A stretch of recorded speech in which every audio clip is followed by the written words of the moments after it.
Olá pessoal, sejam mais uma vez muito bem-vindos aqui à nossa aula de hoje.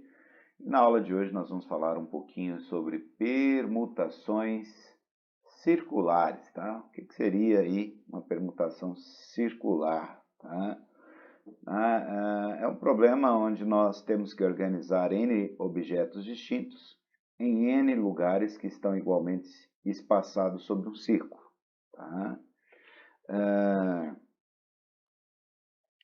Veja, no caso da permutação circular, uma coisa que é muito importante, tá?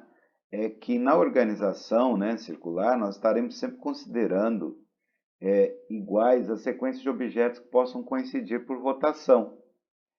Então, por exemplo, vamos pegar aqui um exemplinho onde nós queremos organizar 3 letras em 3 lugares aqui igualmente espaçados numa circunferência.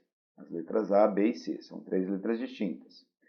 Então veja, se nós pegarmos todas as possibilidades aqui de permutação de A, B e C, ó, nós teríamos essas 6 possibilidades aqui, né? Dessas 3 letras dispostas ao longo da circunferência. No entanto, na permutação circular, tá? Todas as demais configurações que podem ser obtidas a partir de uma outra configuração por meio de uma rotação, elas são consideradas equivalentes, tá? Então, por exemplo, essas 3 aqui contam da mesma forma, tá? Contam como uma só. É a mesma configuração a menos de uma rotação. E se eu rotacionar esse cara aqui, olha, passar o A, né, para cá, o B para cá e o C para cá, eu tenho essa nova configuração aqui. E analogamente, se eu rotacionar de novo, eu tenho essa nova configuração. Então essas 3 aqui contam uma vez só. E essas outras 3 aqui também contam uma vez só. Então, na verdade, quantas permutações circulares eu tenho aqui? 2 permutações circulares, porque essas 3 contam uma vez só e essas 3 contam uma única configuração só. Então, eu tenho 2 possibilidades aqui. Observe que o total que nós obtivemos aqui são 6. E 6, de fato, é o total de permutações que nós podemos fazer aí com essas 3 letras ao longo da circunferência. Só qual que é o problema? Quando eu conto essas possibilidades aqui, olha, cada configuração ela está multiplicada pela quantidade de rotações possíveis que eu posso fazer. Então, para cada elemento, por exemplo, para o A aqui, olha, eu posso girar uma vez ele cai aqui, girar mais uma vez ele vem para cá, né? Então, o A pode ocupar esta posição, esta e esta. Então, para cada configuração, eu estou contando a possibilidade de posição aqui, né? 3 vezes, ó. Que o A aparece aqui, depois aparece aqui. Então, como nós contamos o total de permutações, mas, né, se eu tenho N elementos aqui, olha, eu vou ter N possibilidades aqui de rotação, nesse caso eu tinha 3, então eu tenho 3 possibilidades de rotação, então eu contei essas possibilidades, né, e cada configuração é contada repetidamente N vezes, mas eu não posso, isso não pode entrar. Então, o que eu faço? Eu vou pegar o meu total 6, dividir, né, pela quantidade de vezes aqui que eu contei repetidamente. Então, 3, dando um total de 2, que é o valor exato. Tá? Então, olha aqui, configurações diferentes eu tinha só 2, mas cada uma delas aqui, ó, foi contada 3 vezes, que era a quantidade de elementos que eu tinha, a quantidade, então, de posições que o A podia ocupar rotacionando, tá? Então, eu precisei dividir por essa quantidade, que era 3, o total de possibilidades. Então, na permutação circular, a maneira da gente pensar é bem simples, tá? Eu vou pegar, se eu tivesse aqui, ao invés de 3 elementos, eu tivesse N elementos, eu dispusesse esses N elementos aqui, eu teria N possibilidades para cada aqui. Se eu tivesse N letras, por exemplo, distintas, né? Então, para cada letra eu teria N posições aqui que seriam obtidas por rotação. Então, quando eu faço uma permutação simples, eu tenho N fatorial, né? E se eu tenho N letras distintas, eu teria N fatorial possibilidades aqui, permutando essas N letras. Mas, como cada configuração é contada, né, repetidamente aí, N vezes, por causa das rotações, eu divido isso por N. Então, nós temos aí aqui que N fatorial é N vezes N menos 1 fatorial. E quando a gente divide isso por N, a gente fica com N menos 1 fatorial. No nosso exemplo aqui, nosso N era 3, 3 fatorial 6. 6 dividido por 3 dá 2, e 2 é a mesma coisa aqui, 2 fatorial, que é o N menos 1 fatorial. Entenderam, pessoal? Então, se eu pegar o A, o B e o C aqui e fizer todas as permutações, eu obtenho essas 6 possibilidades, tá? Mas, configurações diferentes mesmo, eu só tenho 2. Por quê? Porque aqui, como eu tinha 3 elementos, ó, o A pode estar aqui, pode vir para cá, por meio de rotação, e pode vir para cá. Então, na verdade, aqui, quando eu conto todas as possibilidades 6, 3 delas, que são obtidas via rotação aqui, dão origem a uma só configuração, e outras 3 dessas dão origem a uma outra configuração diferente, tá? Então, veja,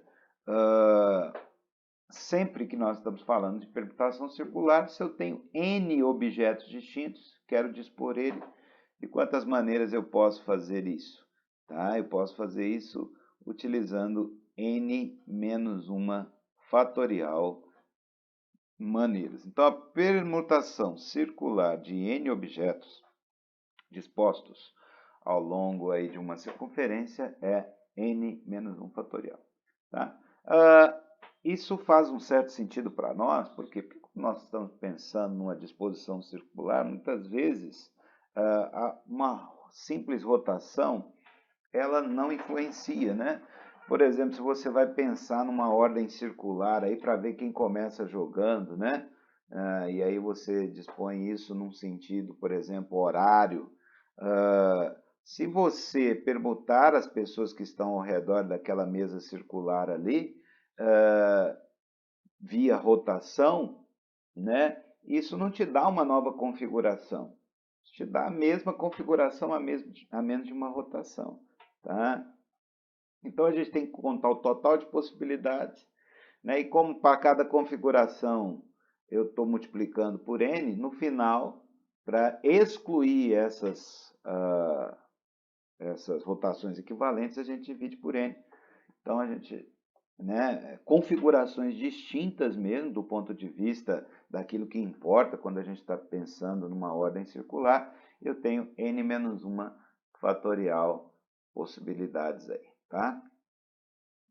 Bom, então, vejamos aqui alguns exemplos para a gente fundamentar o nosso conhecimento, tá? 8 amigos estão ao redor de uma mesa circular para jogar carteado. Esse é um exemplo, como eu estava falando com vocês agora há pouco. De quantas formas podemos organizá-los ao redor da mesa? Aqui ficou com erro de digitação. Ao redor da mesa. Tá? Vejamos, como nós estamos organizando então os 8 amigos ao redor de uma mesa circular, então devemos tratar essa questão, obviamente, como uma permutação circular, né? E veja, do ponto de vista da organização dessa mesa circular para jogar carteado, qualquer rotação não influencia na ordem em que nós vamos estar considerando, tá? Então, nós precisamos excluir, de fato, né, essas rotações. Então, a gente faz a permutação circular, né, desses N amigos, onde o total aqui, né, de amigos são 8. Então, nós vamos ter 8 menos 1 fatorial, 7 fatorial. Então, nós temos aí 5.040 possibilidades aí, né, para organizar esses amigos ao redor da mesa. Tá bom? Entenderam? Segundo exemplo aqui, se João e sua esposa Maria são dois dos amigos do exercício anterior, em quantas disposições diferentes os 8 amigos podem se sentar em torno da mesa, de modo que João e sua esposa fiquem sempre juntos? Então, a ideia aqui é considerar que se João e Maria vão estar sempre juntos, tá? Nós podemos contar os dois como sendo um só, porque eles vão andar juntinhos. Mas com um detalhe, eu posso mudar aí, pode ter João e logo em seguida Maria, eu posso ter Maria e logo em seguida João. Então, vamos considerar primeiro a configuração João e Maria, né? Contando eles como um só, eu teria uma permutação circular com 7 amigos. Contando o João e Maria juntinhos ali, teria uma permutação circular com 7 amigos. Mas eu tenho que dobrar isto. Por que eu tenho que dobrar isto? Porque eu tenho uma outra possibilidade, né? Que é a Maria vir e logo em seguida o João. Então, João e logo em seguida Maria, eu tenho esta quantidade. E Maria logo em seguida João, contando eles uma vez só também, por isso que o N aqui é 7, eu tenho novamente essa quantidade. Então, eu tenho que pegar, calcular esta quantidade, né, pensando João e Maria como um só, e multiplicar por 2, por quê? Porque isso pode acontecer com o João vindo e logo em seguida Maria, ou com a Maria vindo e logo em seguida o João. Então, nós calculamos aqui a permutação com n igual a 7, tá? Porque estamos supondo os dois juntinhos ali, então contando um só. Então, ao invés de 8, eu considero 7. Permutação circular de 7 objetos, aqui é 7 menos 1 fatorial, que é 6 fatorial, que é 720. E logo em seguida, eu vou pegar esse 720 e multiplicar por 2 para obter, então, 1.440 formas de organizar os amigos ao redor da mesa, com João e Maria sempre juntos. Último exemplinho dessa aula de hoje, ainda considerando o enunciado do exercício 1, em quantas disposições diferentes os 8 amigos podem se sentar em torno da mesa, de modo que João e sua esposa não fiquem juntos? Essa é muito fácil. Nós vamos pegar os resultados que nós obtivemos nos 2 exercícios anteriores, tá? O total de possibilidade de permutação aí dos 8 seria a permutação circular de 8, tá? Que nós calculamos no primeiro exemplo. Já no segundo exemplo, a gente calculou, se lembra, as possibilidades de permutação aí com João e Maria estando juntos, que era 2 vezes a permutação circular de 7. Então, se eu considero o total de possibilidades menos o total de possibilidades em que eles estão juntos, eu vou obter o resultado final que o exercício está me pedindo aí. Então, juntando o que nós calculamos no primeiro exercício, que é a permutação circular de 8, que deu 5.040, menos 2 vezes a permutação circular de 7, 1.440, nós obtemos aí 3.600 possibilidades. Ok, pessoal? Então, permutação circular de n elementos é dado pela forma n-1 fatorial, tá bom? Bom, eu vou ficando por aqui, espero que vocês tenham gostado e a gente se vê na nossa próxima aula. Abraço!